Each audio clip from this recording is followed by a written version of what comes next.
Hello, buddy. Welcome back. I'm the Stretch Professor, and today we're going to be doing my tier list for every role on patch 10.5. So, as always, if you enjoy the content, please be sure to like and subscribe. It really helps out a ton. Come by, check out the stream sometime as well. We're trying to make our push back into Diamond. We had been Diamond all preseason. We've been, floating around kind of mid to high plat. We're finally about to make another move there, so hopefully we can get back in. That should be exciting. So come by, check that out. Starts around 10:30 p.m. Eastern Standard Time. And that's on YouTube, not on Twitch, just on YouTube. And we usually go till about 2:30 or 3 o'clock a.m. If you ever miss the stream, you can always come back and check the VOD of it as well. YouTube automatically records it, and I'm going to start putting some timestamps on, usually about midday the next day, once I get settled in and get back from classes. So check that out. And then we have other guides as well on the channel. So we have topical tier list, how to micro better, how to macro better. We have best one-trick videos. We have a playlist of over 200 coaching sessions, individual champion guides. So just tons and tons of content. Go ahead and check all that out. And specifically, we do have an in-depth support tier list. So if you really like support, then be sure to read that. I'll give you a more in-depth look at kind of the top 15 champs. So for this one, we're just going to do a much faster one for support so we can move on to the other roles. Okay, let's go ahead and get going. So I still think that Rakan's going to be number one. People ask me about this, all the time. They're like, why Rakan, this and that. His stats aren't super impressive in solo queue. It's because he's hard to play, though. A lot of champs that are going to be on the more difficult side to play are going to have a lower win rate, like your Thresh, like your Rakan. Bard is a bit of an outlier. He has been doing fairly well. Where is Bard, anyways? Over here. Now, people had been telling me, oh, Bard's fine. The changes didn't really affect Bard, on this patch. The 20% nerf to his meat damage. Like, well, he is down about 2% win rate. So, he's still up there, but it definitely affected him. Like, at least statistically. If you're a really good Bard player, yeah, you can still make him work. He still does have a lot of utility with his ult, with his tunnels. A lot of that's not numerical necessarily, but as far as his early game damage, it is down significantly, and that has hurt his win rate a bit. But he's still definitely playable if you want to play him, just to talk about Bard, because I get asked about him several times. But anyways, Rakan's just really good because he's so versatile. He's obviously going to be one of the premier engagers in the game, but he also has one of the best shields in the game. Both of the shields combined on his E that you get give him a 280 base with a 1.6 AP ratio, which is huge. You don't typically build a lot of AP on him, but if you do pick up a little bit, if you get yourself an Ardent Sensor or something like that, then you can, you do get a lot of benefit out of that. So that is pretty helpful. And then the runes, things like Poro, Ghost Poro, and things like that that give you 30 AP are going to be really valuable on him. So, good engage, really good shield, great mobility. So that means that if you're going to get camped and like chain ganked bottom, you can get out of that stuff a lot with your E, your shield, your W. Also, whenever you engage, you can also get back out with your E. So if your team doesn't follow up, you can usually escape. So that's really handy. That allows you to get deep vision as well. Typically he can go much deeper in their jungle and try to get some of those more risky wards, especially in the early to mid game, and get away because he has his W and, all of his other mobility tools. So that's really handy. And because he's so flexible, because he, moves really well, engages really well, has a lot of that mobility, then his itemization is going to be really flexible too. I think he has some of the most flexible itemization of really any champ in the game just about, but especially in the support role. Because you can go Zeke's, which is pretty standard. That's just going to give you a nice little assortment of stats. It's going to give your AD carry some extra damage, and it's going to give you an extra slow whenever you engage. So that's pretty common. But you can also go Ardent Sensor if your AD carry is doing really well. As I just said, you do really well with AP. The plus healing and shielding is a great stat on him as well. Movement speed's a great stat on him. You are going to be squishier. That has no defensive stats on it. No health, no armor, no magic resist. But if it's like a Vayne popping off, you can do Zeke's and Ardent Sensor comfortably to give him the double on-hit bonus. So he's one of the only supports that can do that without being kind of weird with his build. Some people even go with Fiend's Unholy Grail on him. That's going to give you some magic resist. If they have a lot of magic damage on their team, that's going to give you that AP that scales really well, like we mentioned before. And it's also going to give you some nice healing to complement the shielding that you have as well. Shirelia's is super good on him. Obviously, it helps out his own engage. But if you have something like a Darius or a Set or just some of these other juggernauts that are really popular right now that can help get those on the back line, really comfortably. You can go redemption for team fights. You can go locket for team fights. You can get almost anything on him. You can even go something like a Knight's Vow if they have like a good chunk of AD and you need to help protect somebody. Or you could even go Frozen Heart in some situations if your AD carry doesn't scale very well with on hit. If it's like a Senna or a Jhin or something like that that has a really slow attack speed. Or if they have like literally an all AD team and armor's just OP against them, then Frozen Heart could be good as well. You just want to make sure that if you have a tank on your team, that they're not going to be getting Frozen Heart. But yeah, I think that versatility puts him in a really good position to have a heavy influence on games regardless of who's doing well. 80 carries feeding, no problem. You can roam, make plays. You can get a Shirelia's, make plays. Your 80 carries doing super awesome. Like I said, you can do the double on hit build. Your Rumble's doing awesome. You got a Jarvan and a Rumble, or like an Amumu and a Misfortune, and you want to double down on the team fight comp, no problem. You can go Redemption Locket. Like I said, they have a ton of AD. You can go Frozen Heart, Knight's Vow. He's just got something for every situation pretty much, and that's why I think that he's so good, because the meta is so diverse right now in the sense that there are a lot of different champions from a lot of different roles that can be viable. And, he just adapts really well to that. Okay, Nami's another one that I want to mention. Nami is up here pretty high on the win rate. She has been moving up a lot. She did get a buff a few patches ago to where she plays much better with mages, and Cassiopeia is a really strong AD carry right now. She's not like ultra popular, but she's very good. That allows her to give the mages a bit more power in there. She has really good trading in lane, just a point-click W. It does damage and heals on the same ability. If you get proficient at hitting those bubbles, that is really nice because you don't have to aim it around minions or anything like that. You can just kind of engage anytime, anywhere. It can hit multiple targets in team fights. Your ult is an excellent disengage tool. It's got great range on it as well. Your W and your E also have pretty strong range for an enchanter, so that means you can stand like pretty far back and not get hit by a bunch of collateral AoE in team fights. It's going to make it harder for assassins to pick you off in fights. So she has all that going for her. It's pretty nice. So she has a lot of CC. She doesn't have as much like raw scaling as someone like a Sona or a Yuumi or a Soraka, but she makes up for it in the fact that she hands out movement speed to a bunch of different people. She can comfortably hand out Ardent to different people because as the waves bounce around, it's going to give Ardent Sensor to different people. And the fact that your wave does damage and heals makes it really good with Athenes, because then one spell is charging your Athenes and distributing it at the same time. So that's going to be really handy. So she has a lot of great stuff going on with her. You can pair her with some of these champions that really like mobility a lot. I mean, almost everybody does, right? But things like Vayne that can kind of double down on the movement speed and the ability to slow people is pretty handy. So I think that she's in a really good spot. Statistically, obviously, she's in a good spot. So you can definitely try her out. Yuumi's another one, and this one's probably one of the more controversial ones that I did on my support tier list, and I had to kind of talk people through this. So let me talk about this just really quickly, because I know that a lot of people think that Yuumi's just trash, because we're so long, we've been conditioned to think of Yuumi as trash in solo queue for a long time. The common mantra is just like no skill, AFK champ, you don't have any agency. You're just sitting there hoping to get carried. You can't roam very well. You can't ward very well. You don't have a lot of kill potential in lane. You don't really have a lot of hard engage. And just like really reliant on your team. And to some extent, some of that is valid criticism. But at the same time, she has a really high skill ceiling. And if you get... And I know that sounds weird. And you might be thinking, well, why is that? She just like AFKs on somebody. Well, unless you've played her, you're not going to get a good sense of that.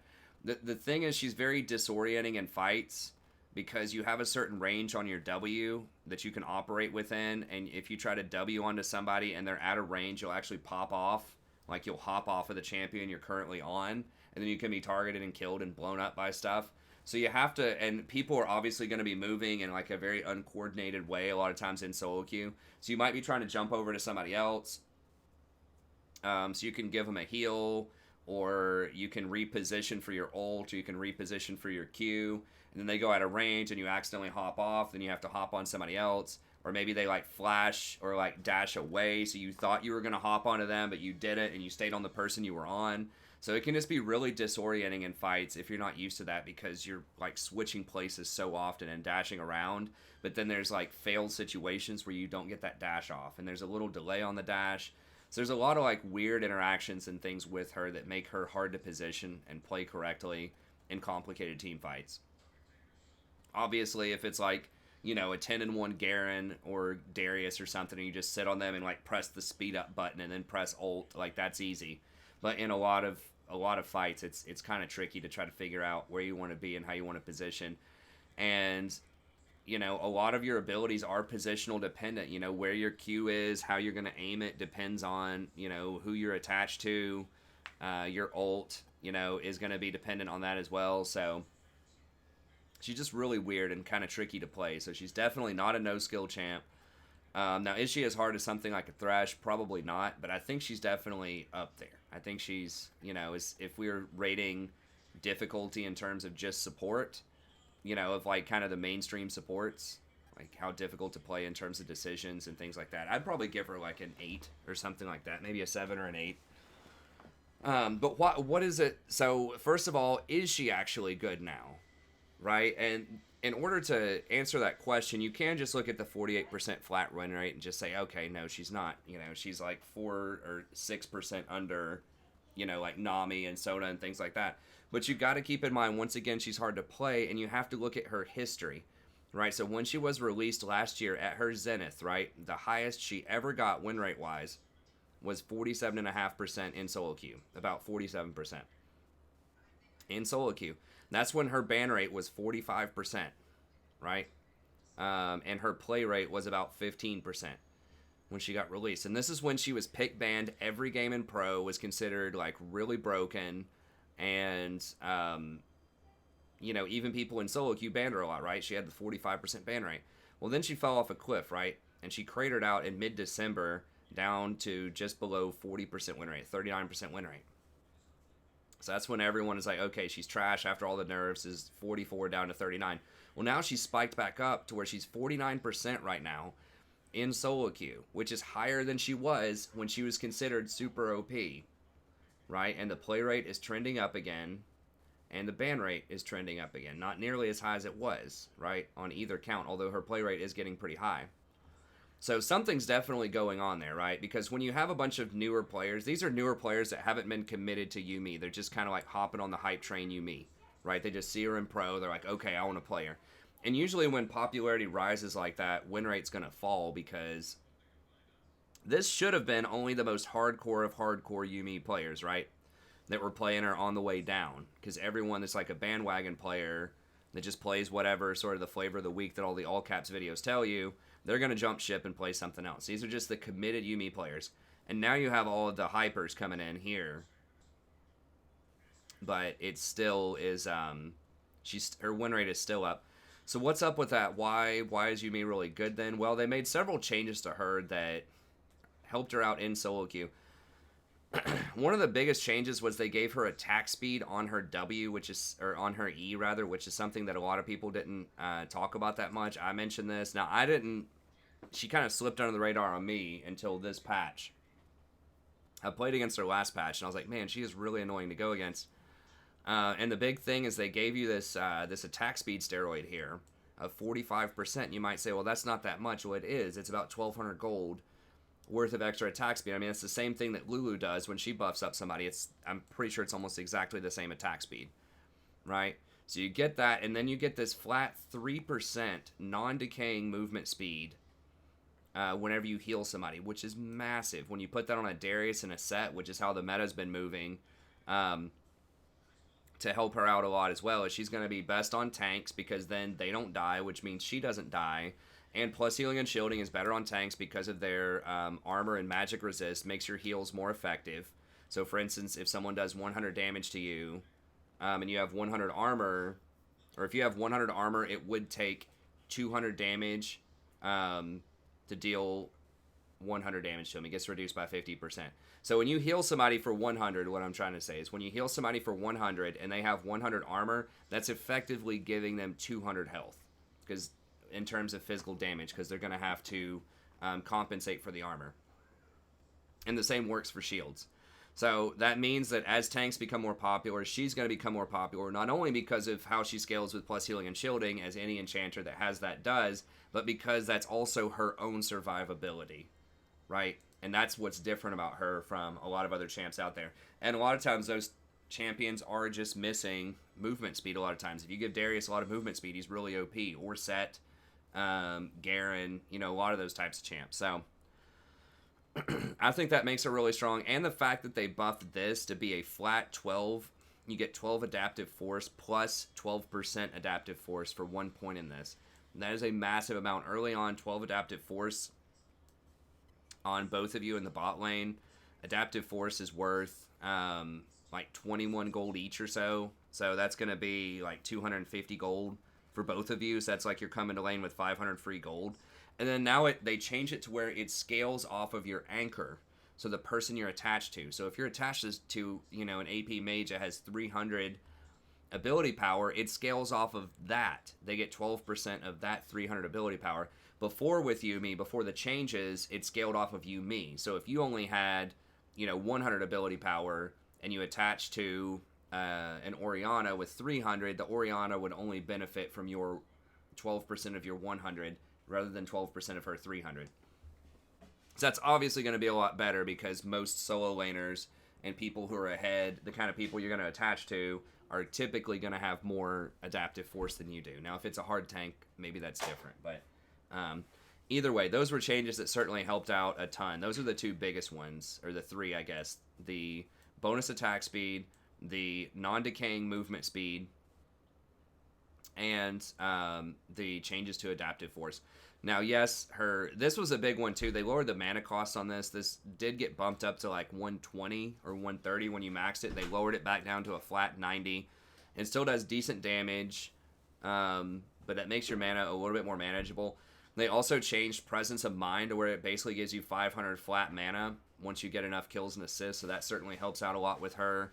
And the fact that Sona and Soraka got nerfed pretty hard also helps her out in the meta. So there's just been a lot of stuff that's been coming in, helping her out. But she's difficult to kill. She has good poke in lane. She has really good scaling with zoomies. And then her final chapter just has a massive hitbox, huge range. And all of that's going to make her pretty strong, especially when you start combining this with things like Ardent Sensor, which she really likes to get, with some of the attack speed 80 carries coming back in, like a Vayne. Kaisa just got a little buff this patch as well, so she might be coming back in. So yeah, I just think that positions her pretty well if you get out of the early game. And some of her biggest nemesis, like the Leona, like the Nautilus, have been nerfed out a lot. So that's going to help her out as well. So anyways, yeah, give Yuumi a whirl if you want. She is pretty strong right now. A little bit weaker on the early game, but can be strong later on in the game. Especially if you have a really good team fight comp. Okay, Nautilus is the other one. We got to move on and talk about the other roles as well. Just go watch the support tier list if you want more of it. But, Nautilus, everybody's familiar with him. He has been nerfed a few times, but he's just very reliable. Point-click ult on his R. Stopwatch did get nerfed a few patches ago, so there will be less people running that, which is one of the only ways to get out of his ultimate. Really huge hitbox on his Q. Does a lot less damage than it used to if you're maxing Q, which is what people had been doing. But he still has good wave clear with his E. Just tons of CC. Takes Scuttle Crabs early so you can push, get an advantage. Go get the Scuttle with your 80 carry early on. Great team fight champ later on. So everybody's familiar with Nautilus. His damage did get knocked off, like I said, a little bit. But he still is a really good sort of CC train. Especially if you go for rushing a Gargoyle or Stone Plate, then he's very difficult to kill. And then the final one that I'll mention here is Blitzcrank, and I mentioned Blitz because he's pretty good against a lot of these enchanters that are high win rate, and they are trending up. More and more people are picking them. And he's even good against, like, Senna, obviously against Nami, Sona, Janna. But even things like Yuumi, who's trending up too, a lot more people are playing Yuumi. That's an excellent combo because you're not only going to kill the person a lot of times, but you also get Yuumi. Whenever you grab that. So he's in a pretty good position. He did get 3 armor nerfed on this patch. I don't think that's going to matter too much. People are playing less of the big tanks. Those are still popular, but they are trending down, right? So you are still seeing the Thresh, the Nautilus, and the Leona, but it had been Nautilus and Leona were up here by a mile, right? A couple of patches ago, and Thresh and there were no enchanters for like the top 5 were all tanks. Now we're starting to see more squishy champs. Even Thresh is pretty squishy, surprisingly, early on. If you get a hook on Thresh, he's going to die. He has really low base armor and magic resist, so you definitely can blow up Thresh if you hook him. So, like, almost all of these near the top are going to be strong targets for you to hook. So, yeah, I think he's definitely really good right now if you hit your hook. He's too risky for my taste, and he's just really all in on that hook. But if you do hit it, he can dominate. Okay, let's talk about ADCs here for a little bit. Now, this is the most confusing role for me personally because people play bad champions a lot. You see, there's a 30% on Ezreal, which is a 49% win rate, and a 21% on Kai'Sa, who's a 48% win rate. And I feel like both of these are really weak, although I did look the other day. Let me see here. I did look the other day, and I think that I actually did have a positive win rate with those champs. Because I feel like I lose every game that I have an Ezreal on my team or a Vayne. And so I just feel like they're bad. But in reality, I have a 71% win rate with Ezreal, 56% win rate with Vayne. So I guess they're not as bad as it seems, but they just don't seem that great, honestly. So I'm not sure what's up with that, but that's why they're not listed on there. Is they just don't seem like under ideal circumstances that they're going to be really strong. Now, part of that also, you got to keep in mind, part of what's skewing those stats is I dodge a lot of Ezreal games and a lot of Vayne games. So that means that if I'm like having Ezreal on my team, that the other 3 people are looking good, right? They're on their main champ. They've got like a 60% win rate or something like that. So that's going to skew it a lot because I'm only going to play the game if I think he can get carried. So that's part of it. The same thing with Vayne. You know, if it's like a 40% Ezreal on my team, win rate Ezreal on my team, it's almost insta-dodge, right? They've got to be like really proficient on the champion and have backups that can carry him. So that's something to keep in mind with that. But yeah, overall, I still think that Senna is going to be the strongest if we get to the people that are actually on the list, just explaining, you know, a little bit why Ezreal and Vayne aren't on there. She's just really strong. She's got a lot of range. She has a lot of harassment in the laning phase. What is her win rate right now? It's up there. So she's actually the highest, like, normal AD carry outside of Cassiopeia.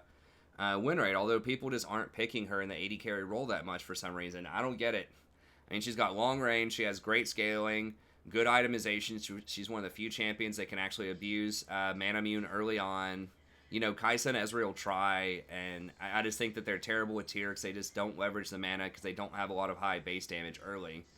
But Senna does. She can push really well with the Q. That allows her to take a lot of trades early on, heal herself, heal her ally. So she makes very good use of that mana. She has the AoE root, the catch potential. She has the utility of her smoke later on with her E. She's got a global with her ult, which does damage and shields. So she just has a whole lot of stuff going on with her kit. Obviously, huge range. She's just like a Caitlyn on crack, right? Like, she's just a way, way better version of Caitlyn. It's much easier to play and just much more effective most of the time. So I would definitely consider giving her a shot right now. If you learn how to play her, you can also play her as support, so she can even flex if you want to. So I think that is going to be pretty handy. Now, you might say, well, why is she so high on ADC, but why is she nowhere on support? It all comes down to itemization most of the time, right? On support, her items are very expensive compared to other supports, and she's just going to have a slower power curve. Because she's going to have to get... Typically, you're going to be getting Umbral Glaive, and then you're going to be getting things like Ghostblade, Dustblade, like those 2,900 gold items. And when you're up against someone like a Rakan, who's buying all items that are like between 2,100 and 2,300 gold, then you're going to start falling behind unless you just get really, really far ahead. And she doesn't have a ton of kill potential in lane. She has some, but it's mostly just kind of poking and sort of attrition battles. So it's hard to snowball and get ahead to afford those items without falling behind the curve. Versus ADC, it's just the opposite, right? You can go Mana Immune, which is only 2,400 gold, and then you can go for Dustblade, which is 2,900 gold, versus having to go like Infinity Edge, which is 3,400, and then something like Rapid Fire, after that, or Storm Razor, or whatever else is out there. So um, I think that gives her a faster power curve as AD carry. As far as fasting Senna goes, where you take some farm but don't take all farm, and you take the sickle and things like that, I wouldn't do that in solo queue. I mean, maybe if you're challenger, you can do it, but it's just really hard to coordinate that with your team so that you're making maximum use of your farm. Um, so I just wouldn't mess with that. Some pro players are doing it. I think it's going to be too hard to pull off. I mean, if you have a duo that's playing with you and you guys watch a video on it and learn how to do it properly, then you can try it out. But overall, I just think it's too hard to coordinate in solo queue. So just do like a normal Senna build. Cassiopeia is the next one that I'll mention, and she can be flexed to mid as well, and maybe even top lane. Extremely strong champion right now. I like Cassio in the ADC role because she does chain together really well if you have CC on your team or just some kind of protection, because she can be vulnerable in the mid lane if you get engaged on. Now you are going to get solo experience, and she really loves experience. That increases the damage on her E, that increases her movement speed, and obviously her spell damage. So movement speed is going to be, really nice, or not movement speed, levels rather, are going to be really nice in general. But you do get the protection in the bot lane, and you can have something else in your mid lane. It's also an AP option in the bot if your team is really heavy AD. So if you have something like a Talon mid, and a Lisa in jungle, and a top lane Fiora or something like that, then she's going to give you an AP threat in the bottom, which is really handy in the meta right now because AD is very popular. Top lane, almost everybody's AD. A lot of junglers are still AD, and people still sometimes play AD in the mid, even though that's usually a bad idea for comp balance. But anyways, she does really high sustained damage, just like an AD carry. You hit your Q, you can just completely delete people. You just mow through tanks, mow through dragons. You can power farm the jungle in the mid game if your jungler's not farming efficiently, or they're just like chain ganking top, or they're just doing something else random. You can go through, grab those gromps, grab the blue, whatever you want. You can power farm so well with her. She also has really nice utility. That grounding effect on her W is very underrated, but that can stuff a lot of champions that are heavily reliant on, being able to dash. So if you put that grounding, on Riven, on Rakan, there's a ton of different champions that really need to dash, then that's going to make her particularly strong. And then she has her ult is sort of a fantastic team fight ability. It's a really good anti-engage, and it allows you to make your own plays as an AD carry, so you're not as reliant on the support. So if you can get good vision control, you can just fake it back, sit in the bush, just ult them out of the bush, drop all your spells on them, and they're probably going to be dead. So she's one of the few AD carries that, off of very few items, is going to be able to make her own play, kill somebody 100-0 out of a bush by herself. Support doesn't even have to be there. So these are all reasons why I like her so much. I just think she's great. And her itemization is pretty good too. She can take teleport, get a tier early on, start stacking it. She's really easy to farm with as well. Like, it's super easy to farm with her because your E gets refunded if you last hit minions. So, and it's pretty long range. So she's one of the easiest champions to farm with early on in the game. So pretty good early, great late, great utility, excellent Baron pressure, Dragon pressure, excellent in team fights. She's just fantastic. There's almost nothing wrong with her. Now, she doesn't have much in the way of mobility, and so she can get hit by skill shots, but you do have peel if people are running at you with your ult, with your miasma. You get extra movement speed off of your Q. So you do have fantastic peel. Typically, she takes Rylai's as well, so that's going to give you even more peel.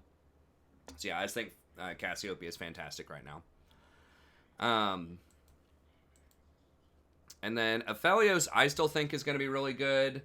I know a lot of people have just kind of given up on him and stopped playing him. He doesn't have a fantastic win rate, but if you're good on him, I still think he's going to be strong. There's just so many things about him. It's just like the Swiss Army knife of AD carries. You have something for every situation. You have an AoE, root with your Gravitum. You can use Flamethrower plus Gravitum to land roots. So he has a root ability, huge damage in team fights off of your Flamethrower plus turret or your Chakrams plus turret. You have just basically a ton of free sustain with Severum early on in the laning phase. You have really good isolation damage when you activate your Q with Severum. Good sniping potential, great scaling, excellent range with your sniper early on. So I just think that Aphelios is just fantastic right now, so I would keep playing him. Even though they've nerfed him out a few times, I think he's very underrated in solo queue. So is he like super OP? You have to pick ban him every game?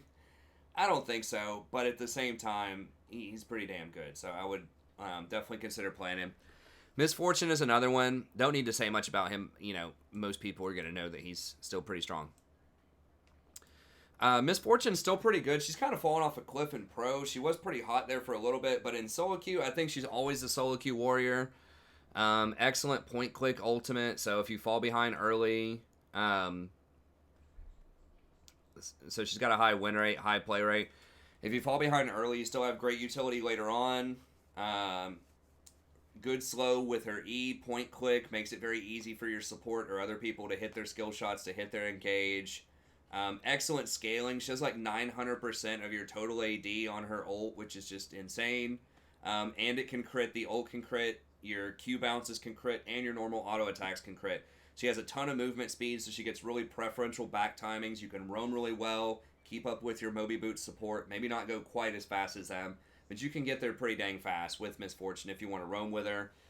Pretty good attack speed steroid too. I think your W gives you like 100% bonus attack speed, so just really good. Like surprisingly high sustained damage because she didn't used to get that much of bonus attack speed off of her W. But surprisingly high sustained damage, great cheap poke early on, doesn't require Essence Reaver. You can go for that on her, I think. I think a lot of people just go like Infinity Edge first, but you can go Essence Reaver. Your mana costs are definitely manageable without it though. And just excellent, like I said, excellent sustained damage, excellent wombo combo potential, excellent movement speed, really good scaling. There's just very little that's wrong with her. She doesn't have like a dash, so you can get, you know, engaged on by a Zac or by a Sejuani or something like that. That can be a little rough.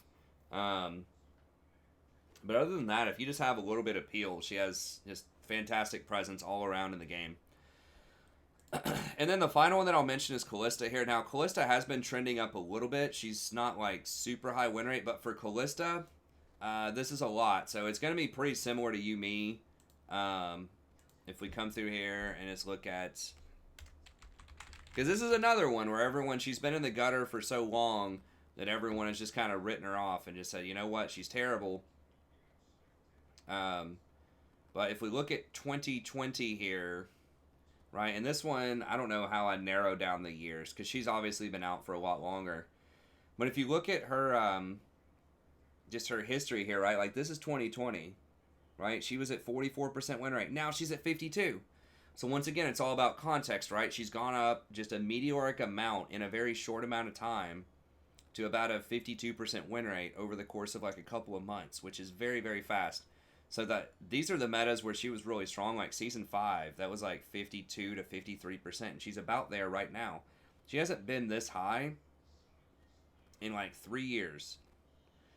So yeah, and she's still not that popular. She's spiked up a little bit. She's gone from like 1% to 5%.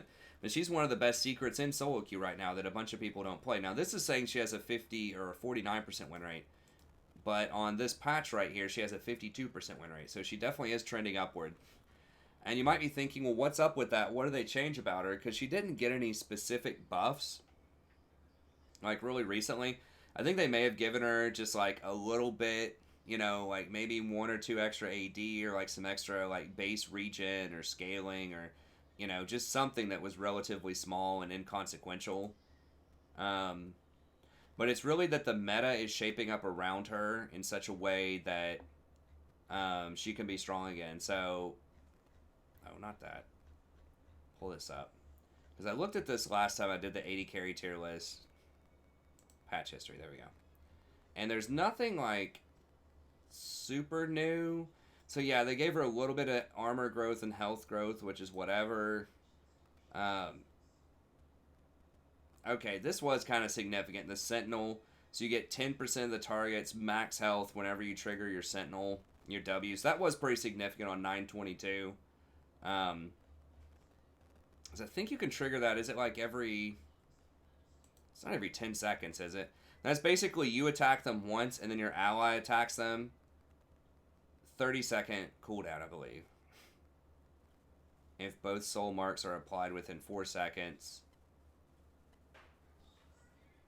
It's every 10 seconds. So it's 10% of their maximum health, basically, and so that makes her really good with ranged champions. People tend to think that, like, you have to play her with, you got to play her with tanks, right? You got to play her with Alistar or Leona or Nautilus. But with ranged champions, it's pretty good, too, because you can apply that mark from range, and then you can, reapply it again. So that's why some people have said, like, Yuumi, why would you play Yuumi with her? And Yuumi can actually work because you have that range, and Yuumi gives all that extra attack speed, that 45% attack speed, which she scales insanely well with attack speed. And you can give the movement speed, which she loves as well when she's auto-attacking. And, of course, you have that ultimate. So you can fly out, knock somebody up, reattach to her, and then cast your ultimate on them. That's going to bind them for another 1.5 seconds. So it can work. I'm not saying that's the best thing in the world on her, but I think we saw that combination on stream the other night. I don't believe I was playing it, but that's the reasoning and why it can work. So anyways, what is it about her then? Well, they gave her that buff, which is nice, but more importantly, the meta has slowed down a lot. They've taken a lot of the power out of the crit champions. The crit champs are still okay, but they, got rid of the triple crit build. They kind of indirectly nerfed Zeke's and Infinity Edge and things like that a little bit because they nerfed Crit Cloak, and then they directly nerfed Stormrazor, which was, one of the most oppressive early game spike items. When Stormrazor was really strong over the last year, off and on, champions had to get that. If you didn't get Stormrazor, you basically lost. But they've nerfed it like 3 or 4 times during the preseason, and obviously she doesn't want to use Stormrazor. She doesn't want crit. She wants a lot of attack speed. And so that's awesome for her because, the builds on other champions like Jhin, like Caitlyn, even Aphelios, a lot of those champs were Stormrazor abusers, and so she benefits from that. And also, the slower the meta is, the less damage there is overall, the better it is because she's going to have more time to stick her spears. So she actually has really high DPS because each spear is effectively going to be doing like 120% of your AD, 130% of your AD. It's like a little mini crit, but it's delayed, right? But she attacks so fast that she does stick those in there. So if it's a slow meta and she has tons of time to keep sticking spears, she actually puts out some of the most DPS out of any AD carry. The problem is, if someone just crits you in the face, and like 2-shots you, you're not going to have any time to do your spears. So if it's a 20-second fight, she might have some of the highest DPS out there. But if it's a 5-second fight, she's going to have virtually no DPS because all of her damage is delayed. You have to use the Ren to get those spears out of them. So that potentially, makes her really strong in tank metas. That makes her really strong in metas where the damage is slowed down. So yes, crit was nerfed. Dragons aren't worth as much early on, so people don't snowball as hard. Leona and Nautilus have been nerfed a little bit, which, seems like those are good champions with her, but they also did a lot of damage and applied a ton of pressure early on. She can operate with Nami. She can operate with Janna, Yuumi, stuff like that. That's fine, because those are low damage champs. She would much rather go against something like a Janna that's going to give her, a free lane and not give out a lot of engage and a ton of damage, rather than going against something like a Nautilus or a Leona. So even though she's good with tanks, she does not want to go against those things either early on because they put out a lot of damage and a lot of pressure, and that's exactly what she doesn't want. So that's a big thing. And then Blade of the Ruined King did get buffed for melee, so that doesn't affect her, but the Blade plus Hurricane build is a lot more viable now that the crit nerfs have gone through. And she can kite out a lot of these champions that are popular. She can kite Darius, she can kite Set, she can kite a Sejuani coming at her. So she's really good at repositioning against these Juggernaut champions that take a while to kill. Ornn, going to be pretty good against Ornn as well.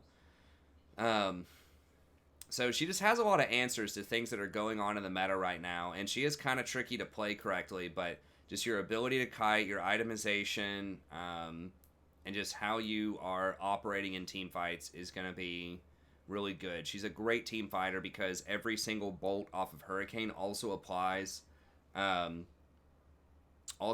Ren stacks.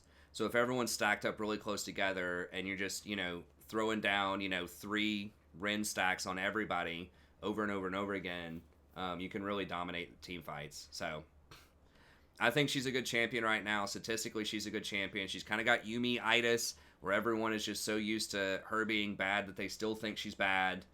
However, as you can see on the charts, just like Yumi, she's had a massive spike of like 8%, in the last couple of months, and nobody's talking about it hardly. So I think she is getting played some in the top lane. I saw a couple of all caps videos. I didn't look at those videos yet, so maybe people will notice her for that. But overall, I think she's still really, really good in the bot lane as well, too, if you're good on her. So you got to contextualize it. She is hard to play. At 52%, though, that's a good win rate for almost anybody, but it's an especially good win rate for her because she's almost never over that level unless she's really OP. Ironically enough, she was almost never picked or banned in solo queue, even when she got over like 56% win rate for a patch or two. But anyways, yeah, she's still going to be really strong. Okay, we got to move through the last few roles here a bit quicker. Now, there's not as much shuffling around on these, and some of these are kind of self-explanatory. Kassadin, I think, is just super strong right now. The meta's slowing down, kind of like we just explained with Kalista. Meta's slowing down a lot. That means that he has more time to scale up. Once he gets to 16, it's basically game over. He's often going against other mages right now in the mid lane, specifically, other mages that aren't that strong pre-6 a lot of times. And oftentimes they're melee, so like your Diana, your Echo, Katarina, stuff like that's just going to give him a free laning phase a lot of the time. And typically he's going to outscale a lot of those champs. The Diana and the Echo are good, but low damage meta where you can't blow him up early, he is going to get away and he is going to do a ton of sustained damage. So he can, one-shot people if he charges up his R, if he gets really far ahead. But he can also do pretty decent sustained damage over time. And if you ever lose a fight, he's just going to run down and kill everybody. It just feels like there's just this time bomb. It's a sinking feeling when you're playing against Kassadin and you just have like one bad team fight. He gets a triple kill and it just feels like it's just over. Like, it's so, so difficult to deal with him. He's the person that I ban almost every game. Because like with Diana and Echo, it feels like if you get a hold of them, you might be able to kill them. Like, they're still really, really good. But Kassadin, it just feels like you have to get him, like, instantly. If he wakes up out of that chain CC, it's just over. Like, there's no chance. So his win rate is not looking, like, insanely high at 51%, but he's definitely still my pick. I think he has too much mobility late game. It's just too hard to lock down and kill. Now, Diana is somebody also that is really strong right now. She's got a 53.5% win rate. Diana can be flexed to the jungle as well, which I think is going to be really strong. She's got a lot of mobility with her E jumps. She can do a ton of burst damage. Also does pretty high sustained damage. She did get buffed to where she can take the jungle minions a little bit faster as well. And you can do that as mid lane. You can hop in the jungle and just grab those raptors. Or go to a side lane and grab the golems or Gromp or something like that. So that does actually help out mid Diana a little bit as well. And it's just kind of a common theme between Kassadin, Diana, and Echo. Like, pretty high burst damage potential, but also good sustained damage, pretty good mobility, and pretty difficult to kill. So Diana has those shields. She can itemize into Rod of the Ages if she wants to. I think a lot of times these days people are skipping that and just going for a more offensive build like Protobelt into Nashers. But you can still go the Rod build if you think it's going to be a longer game. And yeah, pretty much the same deal. So I think she's good. She doesn't have as much mobility as Kassadin does, and she doesn't have as much utility as Echo does. But I think that she has just really high burst damage and pretty high sustained damage as well, so I'll put her in there.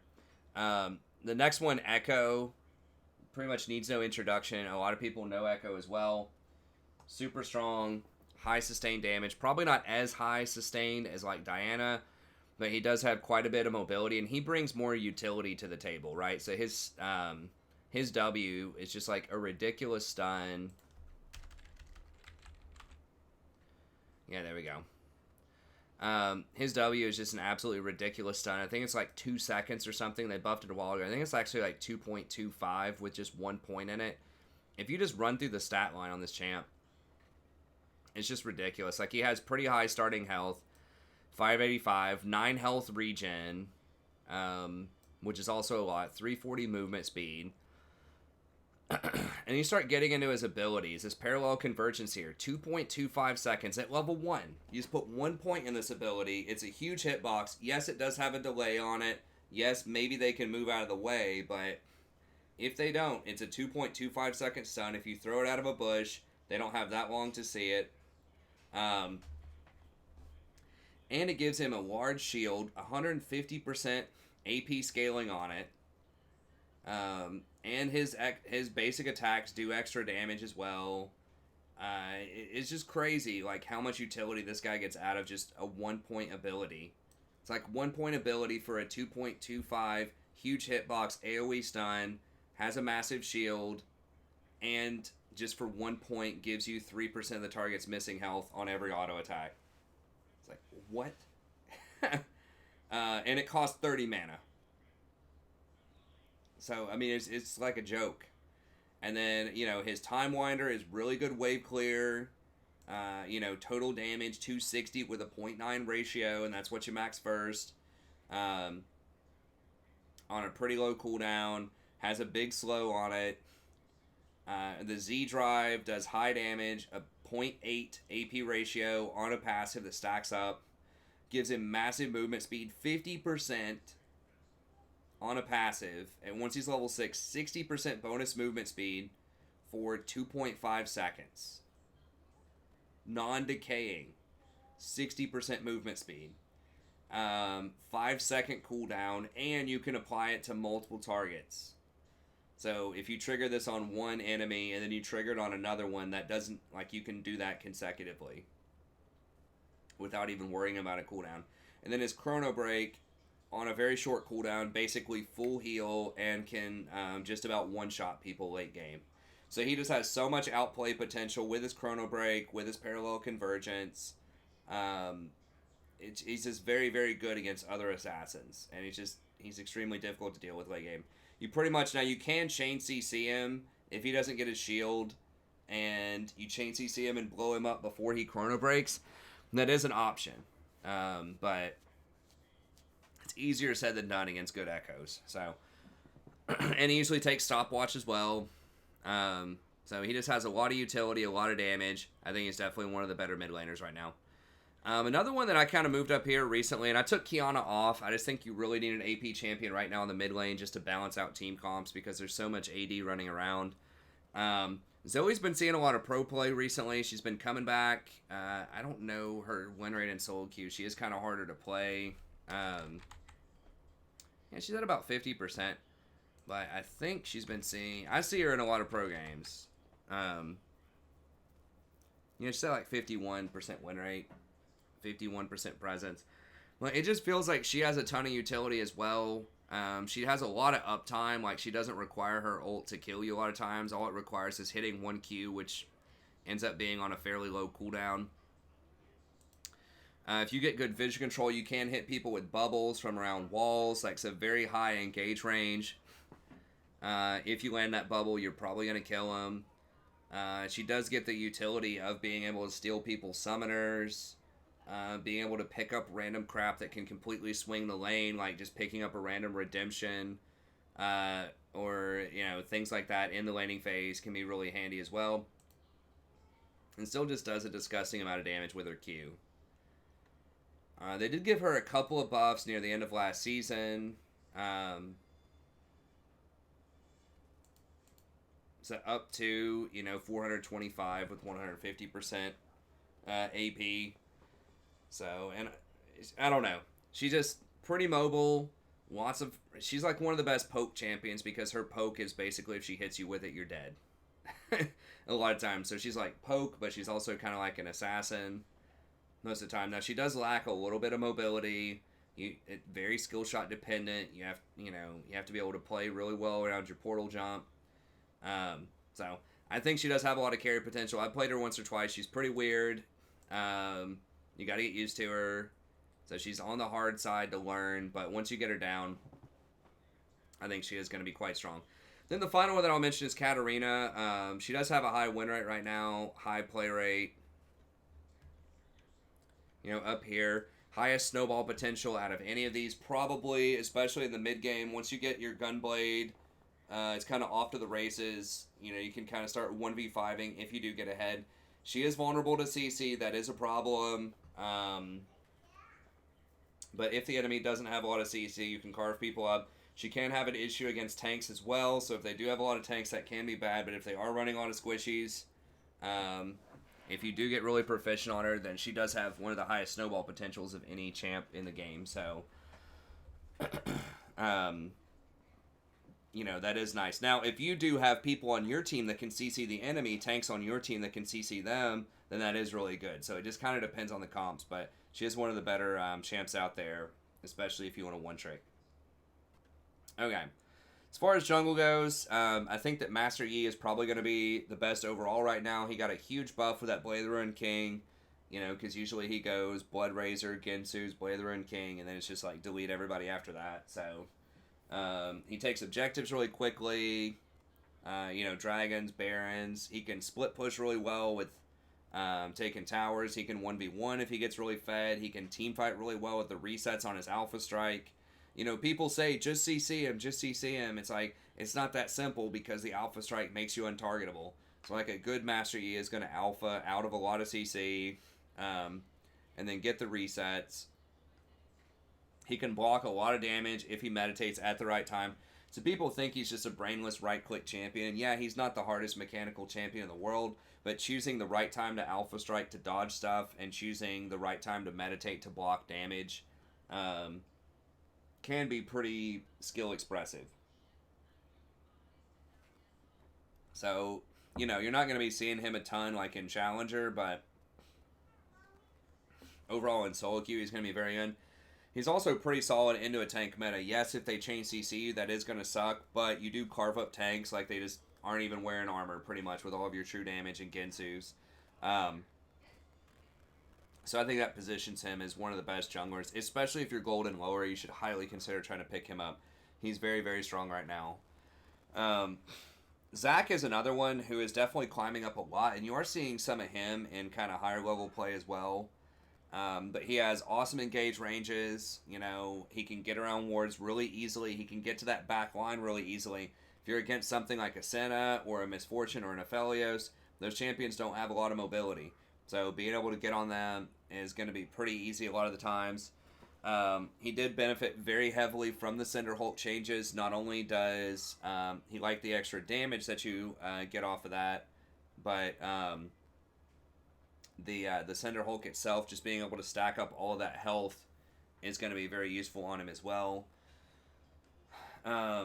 What is it about Zach? He's just a really good team fighter. He has heavy engage range, heavy CC with his ultimate, with his Q. Excellent survivability. He's obviously going to love to take Spirit Visage. And with the enchanters, coming back in, you've got Yumi's very popular right now. Soraka did get nerfed a bit, but you're still seeing Sona coming out. You're seeing Nami is pretty popular right now. Lots of champions. Even Rakan has the option of getting a redemption. So all of that's really, really good with Zach. Anyone that's going to take a Spirit Visage, and he's one of the best Spirit Visage junglers out there. So I think that overall he's just going to be fantastic. Olaf is another one that is coming up. A lot of it is that, once again, a lot of the most powerful 80s don't have a lot of mobility. Now people are playing Ezreal, they are playing Kai'Sa to an extent, even though they're not as good. But you can just run at people and kill them a lot of times. If your support gets a Shirelias, it's going to be very good with him. I think a lot of people are taking Ghost on him as well. Not 100% about that out of the jungle, but just feels like he has fantastic clear, really good scaling into the mid game. He can snowball super hard, excellent duelist. He can fight a lot of other tanks 1v1 because they're just not going to put out a lot of damage like Zac. If Olaf just invades the Zac, he can just pound him. Same thing with Yi early on. So he's just a fantastic bully, kind of like Lee, kind of like Elise, but he also scales really hard into the early game once that true damage really starts sticking in. he's going to be very strong. So I think Olaf definitely has a lot of potential right now if you practice him.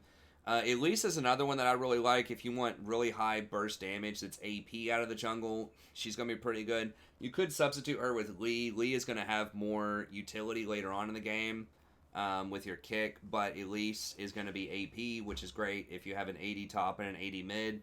And she just does the highest, like, bush damage, right? Just out of a bush, roll your hand across the keyboard, delete people. I mean, pretty good at taking dragons and barons. Not like the best in the world, but okay. The spiderlings can help you out with that. Pretty good at, like, against hook champions too, because those spiderlings can block the hooks for you. So against like a blitz or a nautilus or something like that, if you just, you know, summon your spiderlings, then run the other direction, the spiderlings trail behind you and they can intercept those hooks. So just little things like that are nice. Also, you have really high dive potential early on because you can just repel and reset the tower aggro. There's a lot of stuff that people take advantage of in higher elo that maybe they don't in lower elo, but I still think she has a lot of potential to snowball games really hard early on. And her netting, or her webbing, is pretty good later on as well, just as kind of long-range engage if you're sieging towers.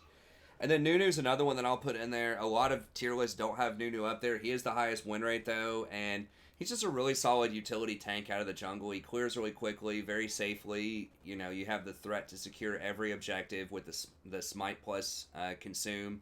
It's like 1,600, probably even more than that later on in the game, like 1,800, 1,900 true damage. So no one's taking that from you. So you can, you know, reliably go for those 50-50 barons as long as you don't get CC'd. Because the CC will stop your consume. It doesn't stop Smite, but it does stop your consume.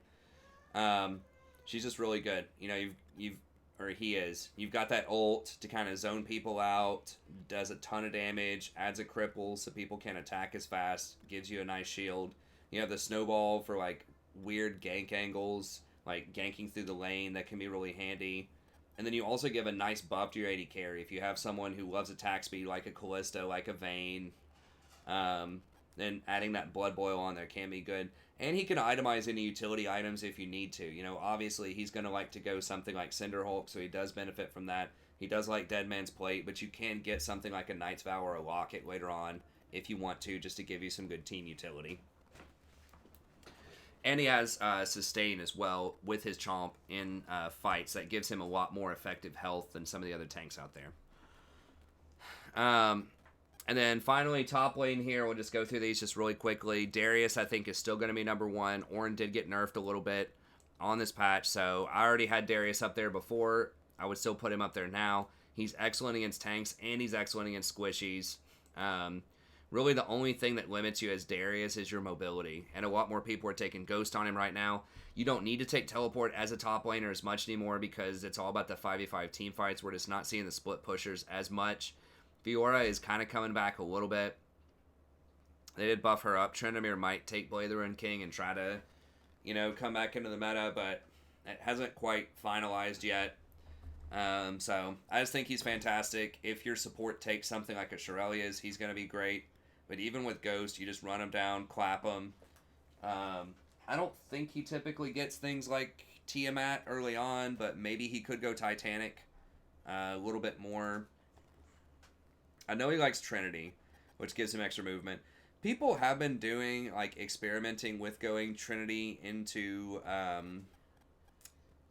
like, Cleaver a bit more and just saying, whatever, you're losing the Phage passive, but maybe it's worth it anyways.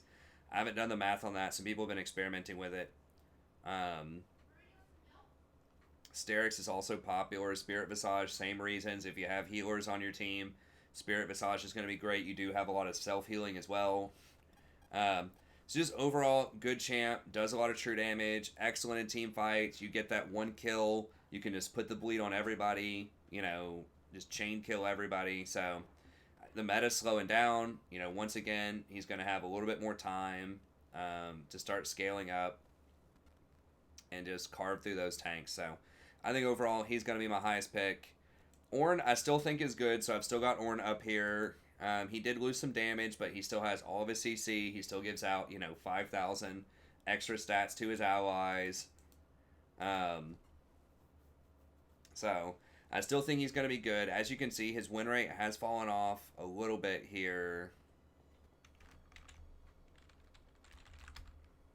And by a little bit, I mean quite a lot. 3 or 4% this patch.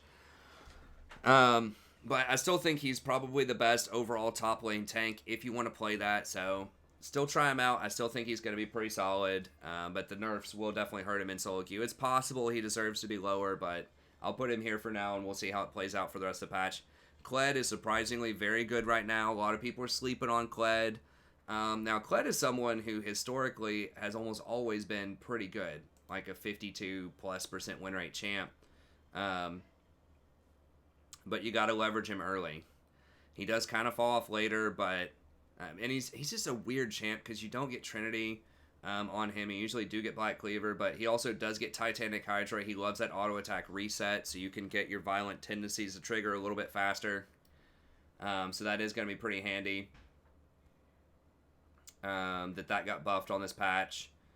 And he's pretty good against tanks. I think he does do like percentage max health damage. His big thing is he just catches people off guard. People don't understand how that mount system works. And he also has his ult, which is really good engage for your team. So if you pair him together with, someone out of the jungle or someone out of mid lane who just really wants to get in the enemy's face, just get up there and take him down, then he definitely can be a potentially strong champ. So he also, his barrel on a rope does apply a 60% grievous wounds, which is really handy against things like Darius, Silas, and maybe any of these other champs that just want to heal out of the top lane. So I think he has a lot of potential. Garen is another one who's super high win rate. They buffed something about him. I think his spin to win for the jungle, which they're trying to get him to play jungle, but the thing is that's just going to let him take camps. So now you can just kill Gromp faster or kill golems especially a lot faster with your spin to win. So his win rate is up there again around 55%. So they just really want Garen to be a thing. I don't particularly understand it. I don't think he's that interesting to play or watch. But he is what he is, which is very strong right now. So he's definitely been going up a lot. And he stays relevant too. You know, he goes up to 56% at 20 minutes, but he still stays pretty high even after that. And someone said something about, like, one of the casters, I don't think, realized that your spin to win your E scales off of attack speed. I'm pretty sure it does. So they were just saying, oh, that gives him, better auto attacks or whatever to take this. It's like, no, he takes this boot because it's a damage boot. It increases his spin to win damage. So, yeah, it's just the same old thing, I think. It's just Trinity, Phantom Dancer, and then just defensive stuff, Dead Man's Plate, or whatever you want. So he duels pretty well, he can split push really well, takes towers well, is actually like okay in team fights if you can get a hold of people with the spin to win. Now I think he's the main person that people were trying Trinity plus Cleaver with, which kind of makes sense because he stacks Cleaver super fast with his spin to win. Every single spin stacks it, so it's like insta-stack Cleaver, insta-stack Conqueror. So yeah, he's going to be good. And then Set is the last one here. Set is still really strong. He has been nerfed several times. But he still has a decent win rate of like 51%. Just a ton of utility. Point click, engage ult. Gets on the back line. Good CC with his Q. Pulling two people together. Still gets a massive shield with huge true damage. So I still think Set is going to be a strong pick in the top lane. But anyways, that's going to be it. Thank you very much. Hopefully you enjoyed it. Be sure to like and subscribe if you did. Check out the rest of the content on the channel. Come by, check out the stream. We'd love to have you. And I'll see you next time. Have a great day.